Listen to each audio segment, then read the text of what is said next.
Okay. I love my puffy hair, huh? All right. Yes, I started at 10:45 today because of music.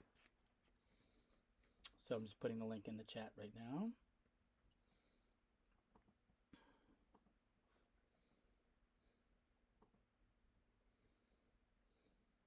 Cool. Okay. Sorry for not looking. I'm just putting the link in the chat. Here you go.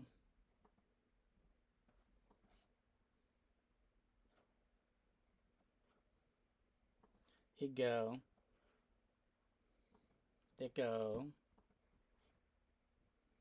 Mer. Okay. All right. Well, thank you for the three of us for joining. It's 10:44. We'll just jump right in. Others can look at it later. And yes, I remembered about Miss McCarthy's class. That's why somebody put in the chat like, "Where's Mr. Litt?" On Fridays, it's at 10:45. That's my COVID haircut. Okay, we were at the trial about the snakes. Do you remember this little diversion of helping the one of his crushes with her dog at animal court, right?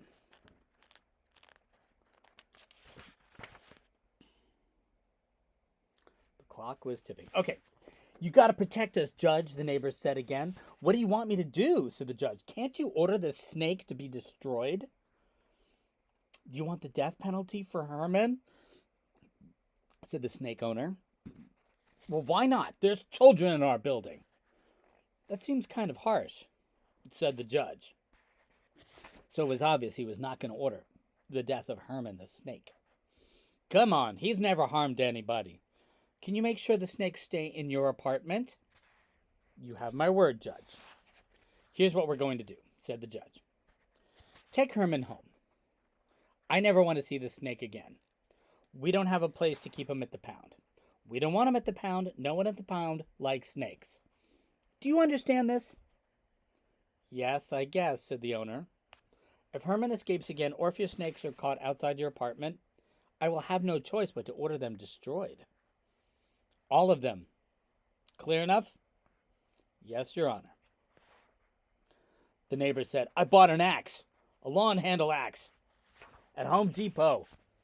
I see that snake or any snake in the apartment, I'm going to use it. Settle down, please.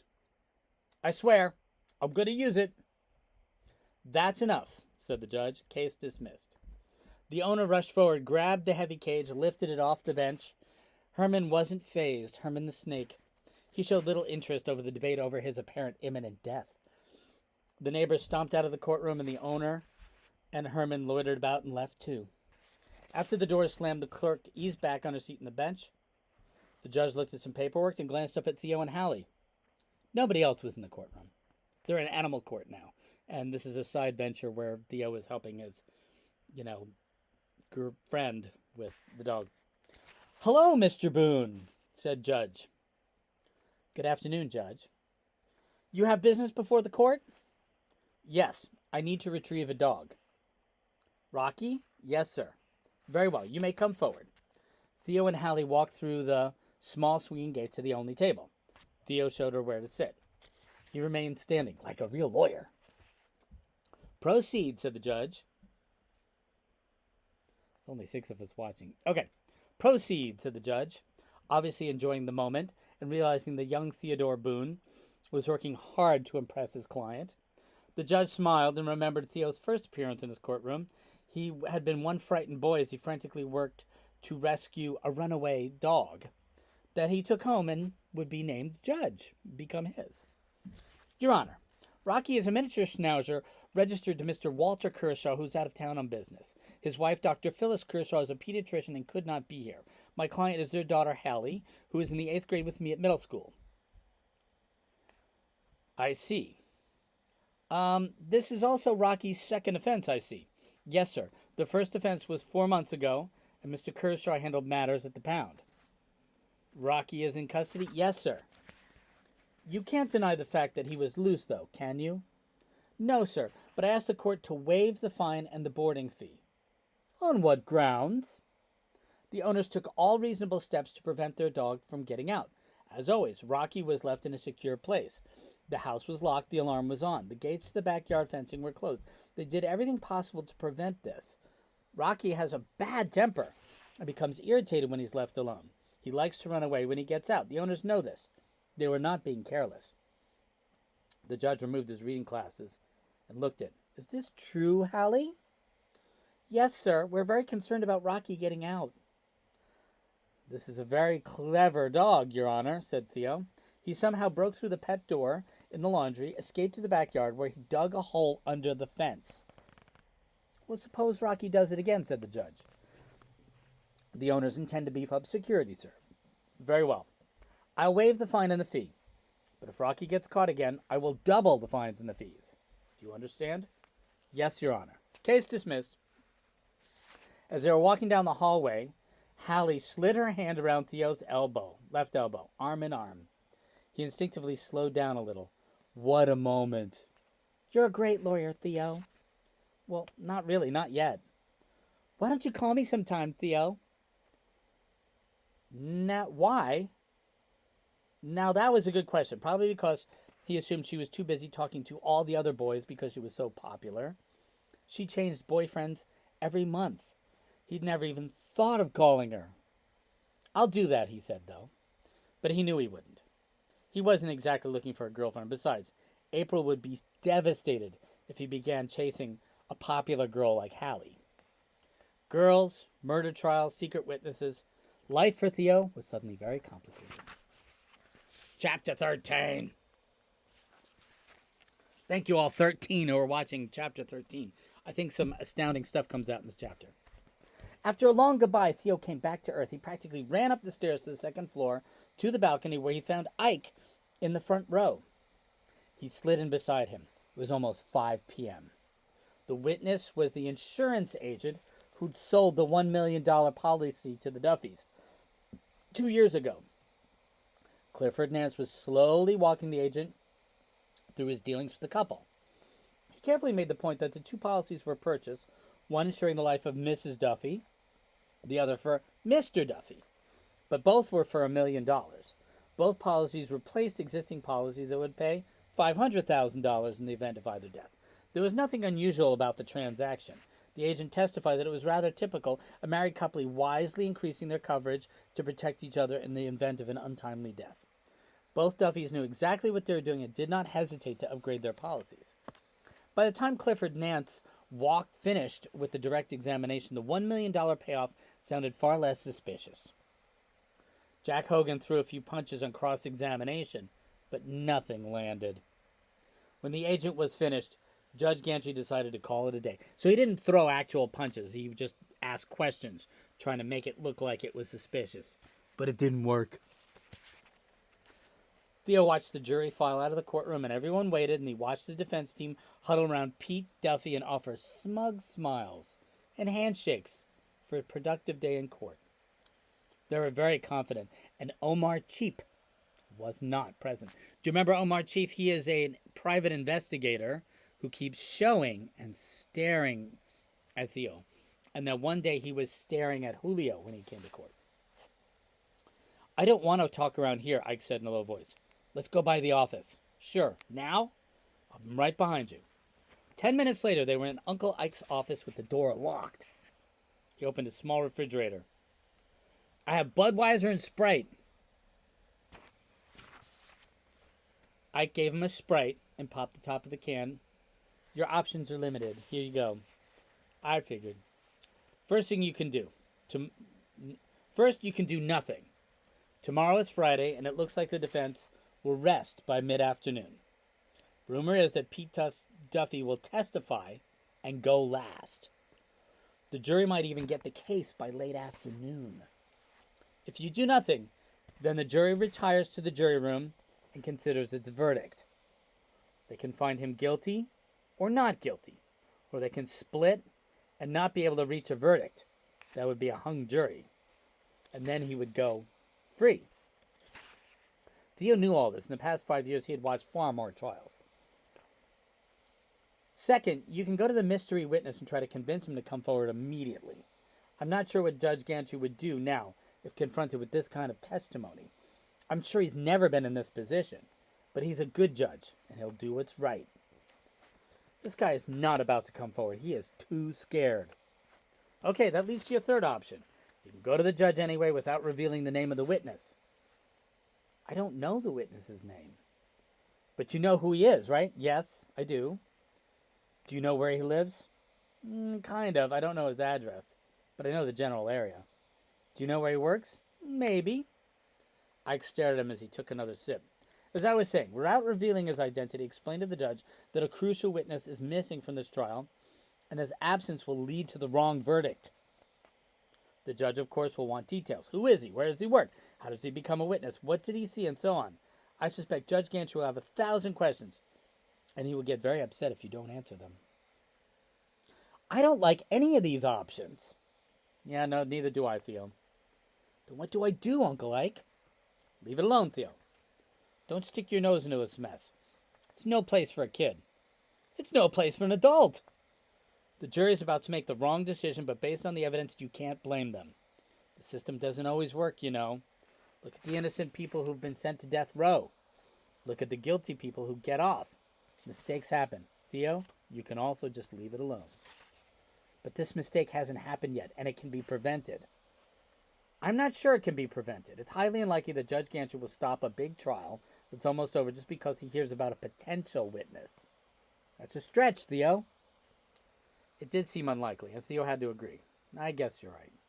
Of course I'm right. You're just a kid. You should butt out of this, Theo. Okay, Ike. There was a long pause.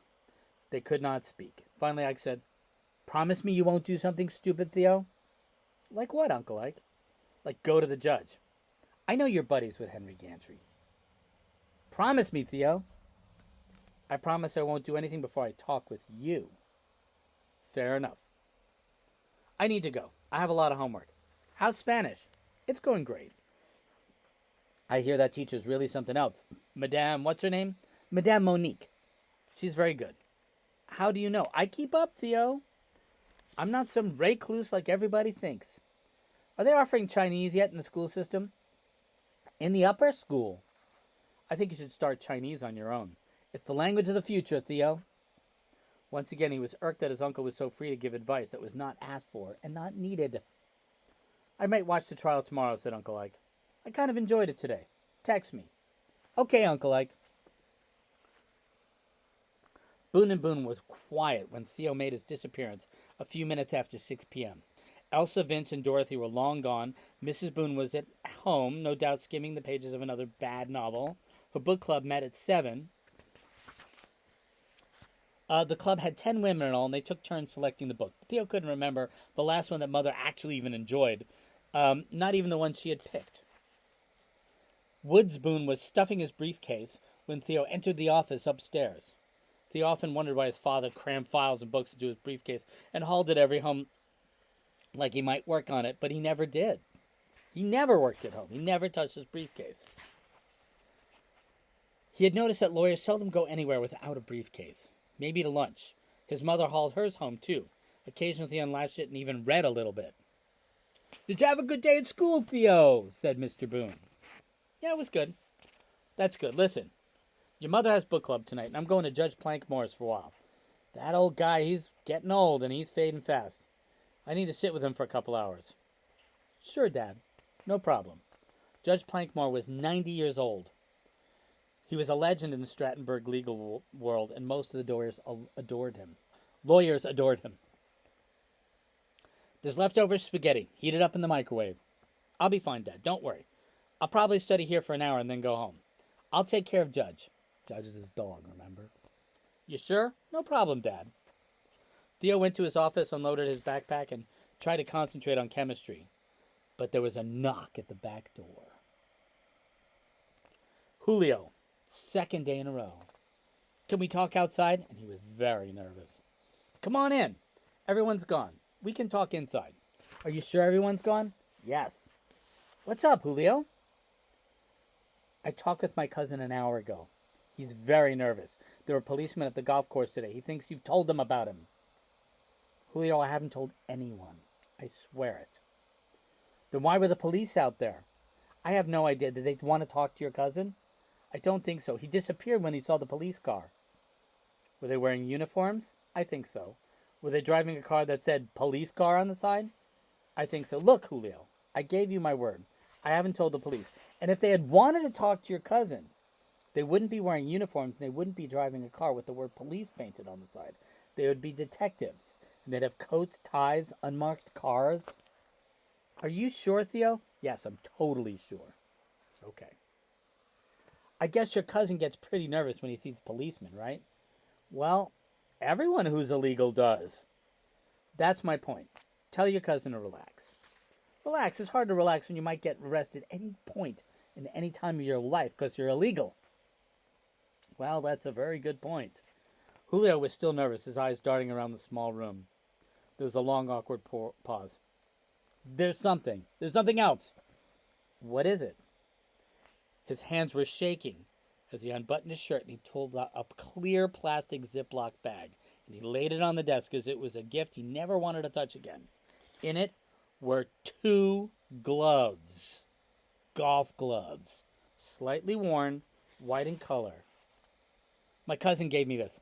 2 golf gloves. They were worn by the man he saw go into the house when the lady was killed. One for the right hand, one for the left, just like he described. The right hand is new. The left hand has been used.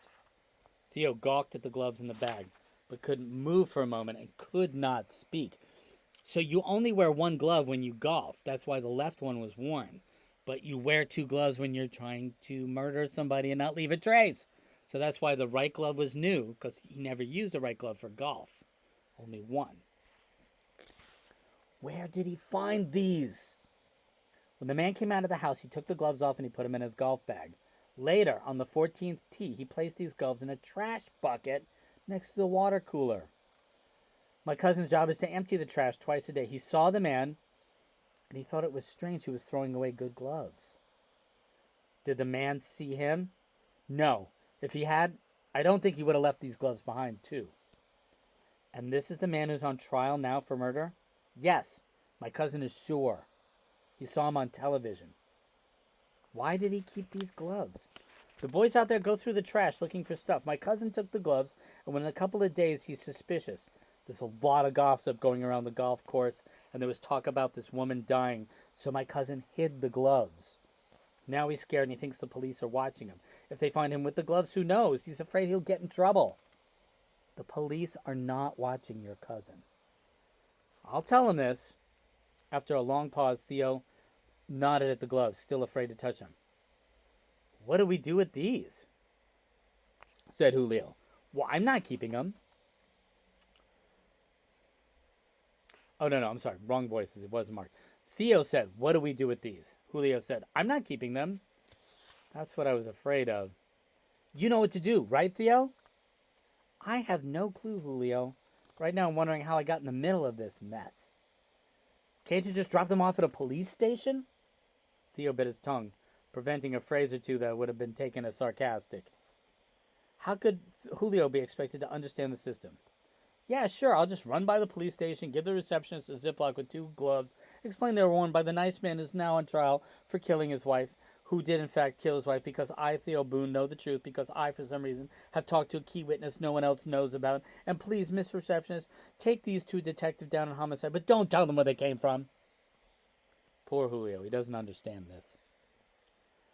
That won't work, Julio. The police will ask way too many questions and your cousin would be in trouble. The best thing to do is to take these gloves with you and I'll pretend I just never saw them. No, Theo, they belong to you now. And with that, Julio jumped to his feet, grabbed the doorknob, had one out foot outside when he said over his shoulder, and you promised not to tell, Theo. That's right. You gave me your word. I did. Julio disappeared into the darkness. So thank you, the 16 you're watching. So now Theodore Boone not only knows of a witness who would get a conviction, but has the gloves with the fingerprints. He has the evidence.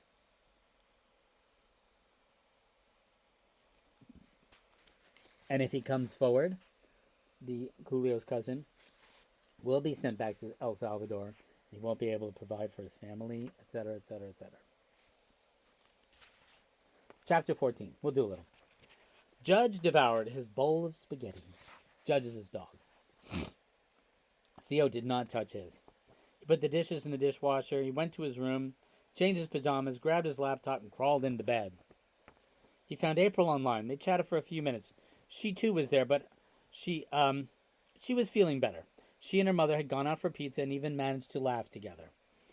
Her father was out of town. That made life easier. They said goodnight, and Theo closed his laptop and found Sports Illustrated. He couldn't read. He couldn't concentrate. He was sleepy because he had not been sleeping much, but he was worried, and he actually soon nodded off. Mr. Boone came home first. He crept up the stairs and opened the door to Theo's room. The door hinges squeaked. He flipped on the light. "Good night, Theo," he whispered, and switched off the light. The closing of the door awakened Theo, and within seconds he was lying on his back staring at the dark ceiling, thinking about the golf gloves hidden in his office. Something terribly wrong with Ike's advice to simply butt out. But to ignore the existence of an eyewitness, stand quietly by while the judicial system went wrong. But a promise is a promise, and Theo had given his word to Julio and his cousin that he would keep their secrets safe. What if he didn't? What if he marched into Judge Gantry's chambers first thing in the morning, flung the gloves on the desk, and just told everything? The cousin would be toast. He would be chased down by Jack Hogan and the police, hauled into custody. His testimony would save the day for the prosecution. A mistrial would be declared. A new trial would be scheduled. It would be all over the newspapers and television. The cousin would be the hero, but he'd also be locked up as an illegal immigrant. But couldn't he, the cousin, make a deal with the police and prosecutors? Wouldn't they cut him some slack because they needed him? Theo didn't know. Maybe, maybe not. This was all risky. Then he began thinking about Mrs. Duffy. In his file, a newspaper clipping had a photo of her. She was a very pretty woman. He imagined her final seconds as she realized with horror that her husband, wearing 2 golf gloves, had not stopped by the house for some harmless reason, but was going for her. Theo's heart was racing again. He threw the covers back and sat on the edge of his bed. Mrs. Duffy was only a few years younger than his mother. How could he feel if his mom were attacked in the same way? If the jury found Mr. Duffy not guilty, he would literally get away with murder, and he could never again be brought to trial for the same crime. That's in the Constitution. It's called double jeopardy. You can't bring someone back to court for the same charge if they've been found not guilty, even if new evidence comes out. There might be a technicality with that. I mean, if the evidence is really strong, they might be able to appeal. I don't know. But generally, I mean, this is in the Constitution that you can't try someone for something that they've already gone to trial for.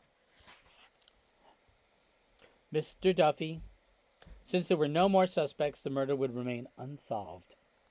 Mr. Duffy would collect his $1 million, play more golf, probably find another wife. Theo crawled back under the covers and tried to close his eyes. He had an idea. After the trial, after Mr. Duffy was acquitted and drove away from the courthouse, he would wait a few weeks or months and he would send the gloves to Mr. Duffy. Ship them in an anonymous package, maybe with a note that read something like, "We know you killed her, and we're watching." But why would he do that? He didn't know. It was a foolish idea. Thoughts became more random. There was no blood at the scene, right? So there'd be no traces of blood on the gloves. What about hair? What if a tiny strand of Mrs. Duffy's hair was somehow stuck in one of the gloves? Her hair was not short, certainly long enough to touch her shoulders. Theo had not dared open the plastic bag. He had not touched the gloves. He didn't know what might be on them. A strand of hair would be more proof that he had killed her. He tried to dwell on his spectacular victory in animal court, though, on behalf of Hallie, his client, but his thoughts swung back to the crime scene. He finally fell asleep. Marcella Boone arrived home just before 11 p.m. That's his mom. She checked the refrigerator to see what Theo had for dinner. She spoke to Woods, who was reading in the den. She woke up Theo for the second time in an hour. She did not turn on the light. She said, "Love you, Teddy," and left the room. An hour later, Theo was still wide awake, worrying about the hiding place he had chosen for the gloves. When the alarm on his cell phone buzzed at 6:30 in the morning, Theo wasn't sure if he was awake or asleep or something in between. He was not convinced he had slept at all. He was fully aware that he was tired and irritable, and he had to face another long day. This is not a normal burden to carry for a 13-year-old. His mother was at the stove, a rare spot for her, frying sausage and pancakes, something she had done twice a year. Any other morning, Theo would have been starving and ready for a big breakfast, but he didn't have the heart to tell her he had no appetite.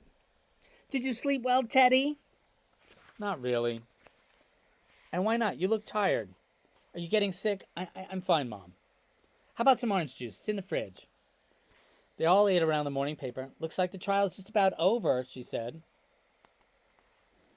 "I haven't kept up."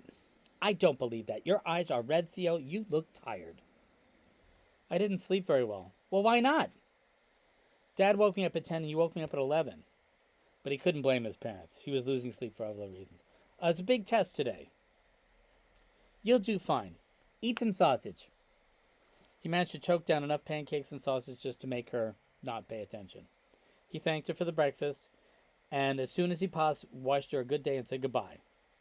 He took off on his bike. 10 minutes later, he was racing up the steps to Uncle Ike's office. Ike looked rougher than on Friday. His eyes were puffy and redder. "This better be good." "It is." "Have a seat." "I'd rather stand, Uncle Ike." "Well, what is it?" He unloaded the story about Julio and the 2 golf gloves in a plastic bag, now hidden behind some Boone and Boone divorce files at the bottom of an old file cabinet in the basement. Ike listened intensely and he scratched his beard. He took off his glasses, rubbed his eyes. "This is unbelievable, Theo." "What are we going to do, Uncle Ike?" "I don't know. The gloves need to be examined by the crime lab. They could have samples of skin, Mrs. Duffy's skin, her hair. They could even have DNA from Mr. Duffy's sweat."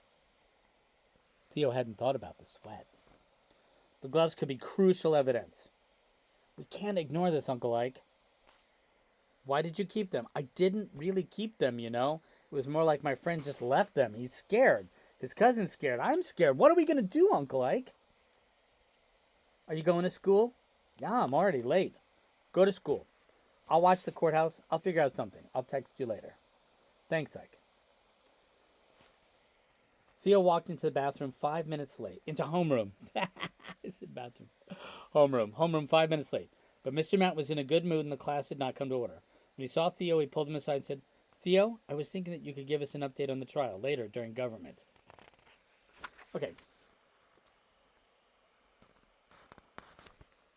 It's close to math time for the 4th grade. So I'm going to pause here. And we'll pick it up on Tuesday. But we should be able to nail this book in about 4 days, I think. Yeah. Yeah, in about 4 days. Maybe 5. And then this will unfold. It's just starting to build. What is Theodore Boone going to do? And it's a book. It's got to come out with a good ending. How's it going to come out with a good ending? We will see. Thank you for joining me. All now 14 of you.